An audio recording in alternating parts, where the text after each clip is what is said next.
খবরে জাপানের আম, বিশ্বের সবথেকে দামি মিয়াজাকি আম ফলছে এবার দুর্গাপুরে।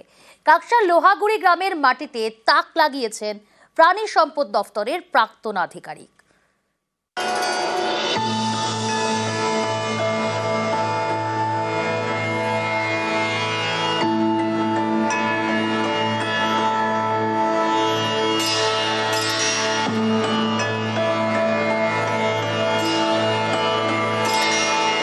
শুকনো পাথুরে জমি, সেই জমিতেই অসাধ্য সাধন। কাকসার লোহাগুড়ি গ্রামে ফলছে বিশ্বের সবথেকে দামি আম মিয়াজাকি। শুধু মিয়াজাকি নয়, একাধিক বিদেশি প্রজাতির আম চাষ করছেন প্রাণী সম্পদ দপ্তরের প্রাক্তন আধিকারিক। বিশ্বের সবথেকে দামি আম মিয়াজাকি। জাপানি এই আম ফলছে দুর্গাপুরে। 2019 আন্তর্জাতিক হর্টিকালচার ফেস্টিভ্যালে 1 কেজি মিয়াজাকি আমের দাম ওঠে 2,75,000 টাকা। গত 2 বছর ধরে এই 3 লাখি আম পরীক্ষামূলকভাবে চাষ হচ্ছে কাকসায়। মিয়াজাকি ছাড়াও ফ্লোরিডার black mango, white Himalayan, mulberry সহ একাধিক বিদেশি ফলেরও চাষ হচ্ছে। প্রাণী সম্পদ বিকাশ দপ্তরের প্রাক্তন আধিকারিক অনিরুদ্ধ রায়চৌধুরী পড়াশুনো করেছেন কল্যাণী কৃষি বিশ্ববিদ্যালয়ে। কৃষির সঙ্গে নিবিড় যোগাযোগ। মলানগুড়ি পঞ্চায়েতের লোহাগুড়িতে এক পরিচিতর 17 বিঘা জমিতে বিদেশি ফল ফলাচ্ছেন তিনি।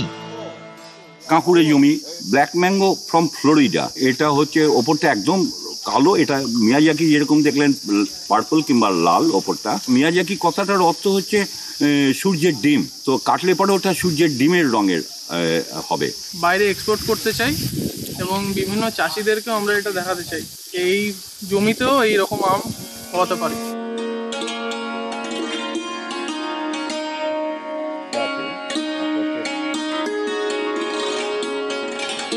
আমার কাছে রয়েছে এই আম, যাকে মিয়াজাকি আম বলা হয়।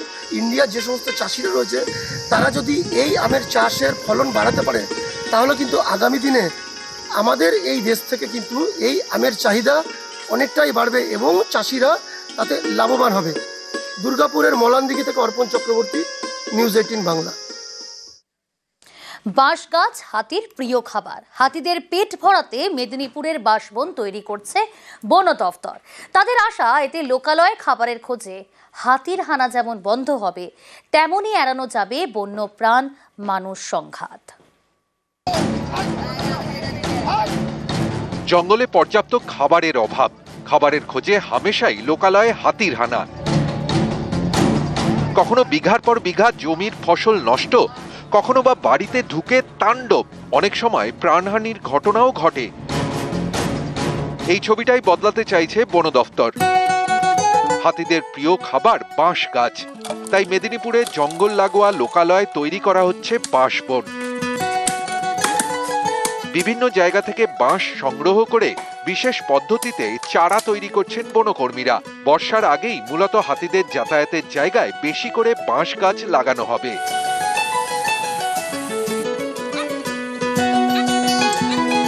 কতটা জায়গায় লাগানো যাবে? 25 হেক্টর। কি কি বাঁশ আছে?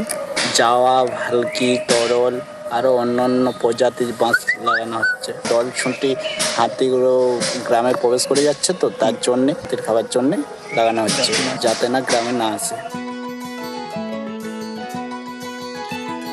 চাদরা, পিরাকাটা, লালগড় রেঞ্জে প্রায় 100 হেক্টর জায়গায় 50,000 বাঁশ গাছের চারা লাগানো হবে। জাওয়া, ভালকি, তরল, বাঁশনি সহ বিভিন্ন বাঁশের চারা তৈরি করা হচ্ছে। বন দপ্তরের আশা, বাঁশবন তৈরি হয়ে গেলে লোকালয়ে হাতির হানা অনেকটাই কমবে। হাতির খাওয়ার জন্য কিছু ভিতরে এরকম গাছ লাগাতে হবে যে হাতি খাতে পারে, তাকি ও বাইরে কম আসবে। পেয়াশাল আছে, কাঁঠাল আছে, এইসব গাছ লাগাচ্ছি। বাট এই গাছ আসার জন্য তো অনেক বছর লাগবে, 6-7 বছর, বড় হওয়ার জন্য 10 বছর লাগবে। তার আগে ব্যাম্বু লাগাচ্ছি আমি। লাস্ট ইয়ার लगभग 8,000 ব্যাম্বু লাগিয়েছিলাম। এই বছর কিছু বড়ে করে 50,000 ব্যাম্বু লাগাচ্ছি। তো 3টা রেঞ্জ।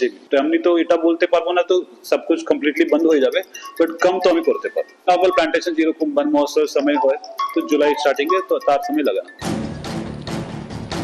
এদিকে বুধবার নকশালবাড়ির নেহালজোতে লোকালয়ে হানা দেয় হাতির পাল, তবে তাণ্ডব চালায়নি, খাবার নিয়ে জঙ্গলে ফিরে যায়।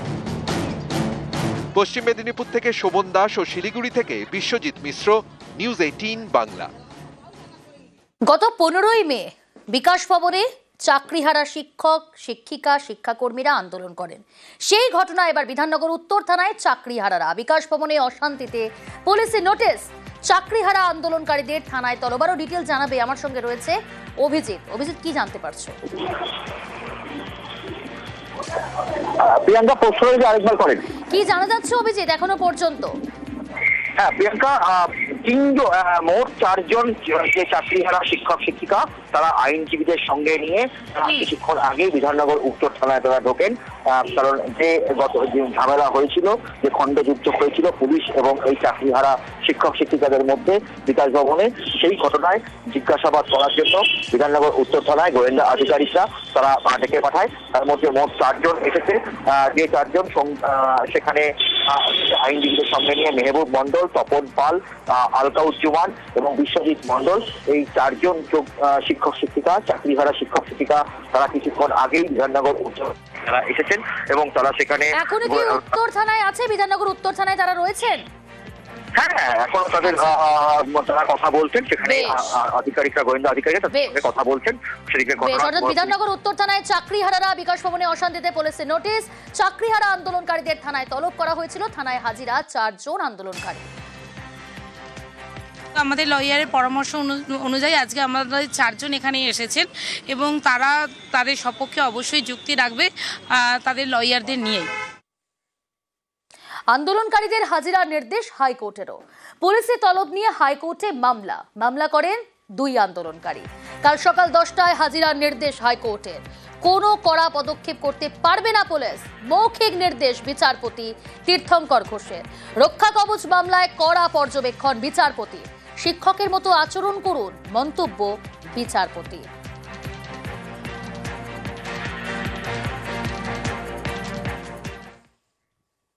সুপ্রিম কোর্ট এসএসসি মামলায় নয়া মোড়। র্যাঙ্ক জাম্প করা চাকরিহারারা এসএসসি নিয়োগ পরীক্ষায় বসার সুযোগ পাবেন না, স্পষ্ট জানিয়ে দিল সুপ্রিম কোর্ট। আরো ডিটেল জানাবো আপনাদের। অর্ণব রয়েছে সরাসরি আমার সঙ্গে। অর্ণব, এই নির্দেশের পর মূল মামলায় কি কোনো প্রভাব পড়বে?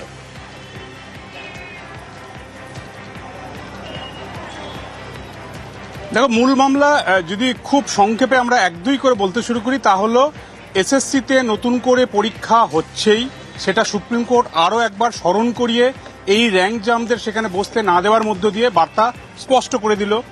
2, র্যাঙ্ক জাম্প, ওএমআর কারচুপি, আউট অফ প্যানেল বা মেয়াদ উত্তীর্ণ চাকরি, এই যাদের তালিকা বিচারপতি বসাকের ডিভিশন বেঞ্চের রায়ের মধ্যে উল্লেখ ছিল বা সুপ্রিম কোর্টের রায়ের মধ্যে সামনে এসছে, সেই সমস্ত চাকরিহারারা পরীক্ষায় বসতে পারবেন না।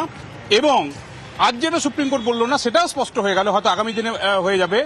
এরাই অযোগ্য, বাকি যোগ্য অযোগ্য মিশে রয়েছে যে সংখ্যার মধ্যে, সেটা এখনো ক্লিয়ার করা যায়নি, কিন্তু এরা ঘোষিত অযোগ্য বা চিহ্নিত অযোগ্য। এই চিহ্নিত অযোগ্যরা কেউই পরীক্ষায় বসতে পারবে না, তা আজ বিচারপতি সঞ্জয় কুমার এবং বিচারপতি কেভি বিশ্বনাথনের আজকের এই মামলা খারিজ করার মধ্য দিয়ে স্পষ্ট হয়ে গেল। এবং বিচারপতি সঞ্জয় কুমার স্পষ্ট জানিয়ে দিয়েছেন যে অযোগ্য মানে অযোগ্য, র্যাঙ্ক জাম্প করে চাকরি অযোগ্য, কাজেই অযোগ্যের কোনো রকম ধারাপাত হয় না, বা অযোগ্যের ভালো অযোগ্য, কম অযোগ্য, বেশি অযোগ্য, এর কোনো ক্লাসিফিকেশন হয় না। অযোগ্য যা রেকর্ডে এসছে তারা পরীক্ষায় বসতে পারবে না। এক্ষেত্রে সিনিয়র অ্যাডভোকেট মীনাক্ষী অরোরা তিনি বলেন যে এই প্রসেসটা, র্যাঙ্ক জাম্প করে তারা চাকরি পেয়েছেন এটা সত্য, তারা তার বেনিফিশিয়ারি হয়েছেন এটাও সত্য, কিন্তু এই প্রসেসটা তো স্কুল সার্ভিস কমিশন করেছে, তারা তো এই প্রসেসটা করেননি।